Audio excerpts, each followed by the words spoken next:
I lost him quite early in life, and then ever since it was me and my mom in the family, and my mom was not working at that time. So the kind of behavioral changes we faced, and a lot of things we faced after. And my father was at a very good position, and when he was there, because he was like really doing good in life, we had all the relatives, hamare aage piche, and after he was gone, people changed like anything. So, well, that's such is life. We lose people. That's how life goes on. But my mom was also in some kind of trauma for 3-4 years, and so those 3-4 years, I was missing my dad. I was missing my mom as well, because she was mentally and emotionally not there for me. Only physically she was there for me. So what happened? Nobody realized, nor did I. That childhood trauma, it may have affected me that badly that when I came into my late teens, I started suffering with bulimia nervosa.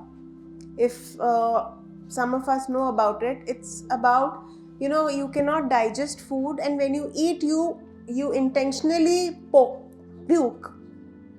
You puke because you cannot digest that food. So I started suffering from bulimia nervosa, and it went on to be that bad that every time I would eat, I would put a toothbrush in and puke. So it became like, and nobody realized in what I was going through. If I would speak to somebody, they would just make fun of it. And I spoke to my mom, and my mom would take me to different doctors, and all sorts of tests we got done, but everything came normal. And then one wise man one day, our family doctor, he advised me to see a psychiatrist, and he kind of diagnosed what I was going through, and it was a childhood trauma, that chronic thing that I've been carrying for years in the head, that it affected the body that badly. Even today, I cannot have one proper meal at one time. I need to break it into little portions. So then again, another journey began when I went to see the psychiatrist. He gave me medicines, and then I got no support from the family and my friends. Everybody would say, "आपको बहुत मजा आ रहा है, you enjoy, because you take your medicines and you sleep all day. You're enjoying it. कि आपको कोई कुछ कह नहीं रहा है, कुछ काम नहीं करना है. You don't have to go to work. You're enjoying the process." So, and my mom still believes that ये psychiatrists and medicines and all, ये सब बकवास है. So personally, मुझे बहुत लगता था that why is it that people don't talk about mental health? Why is it that if somebody is talking about it, why are they not taken seriously? So having a successful career in media and a soft skills training in the corporates, even then I always wanted to study.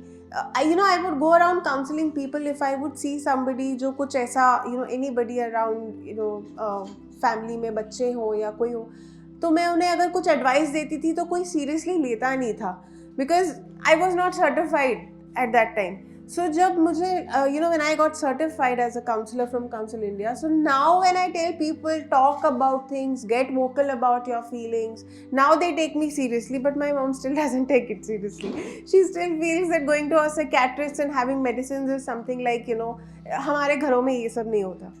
So I still feel, and my purpose of pursuing psychology, becoming a counselor, and also trying to do workshops here and there, is that people should start getting vocal about their feelings, how they feel. Even children, they should, even when they are in school and when they are like really tiny, they can have emotions at that age as well, and they should speak about it, and they should have listeners, and parents at least should understand that it's children don't say things in just out of the blue.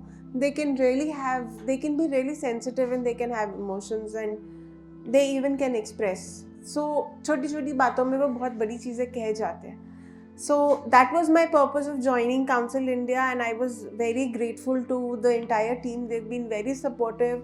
My course journey has been beautiful. The team has been wonderful and very supportive, and a big thanks to the entire team. Thank you.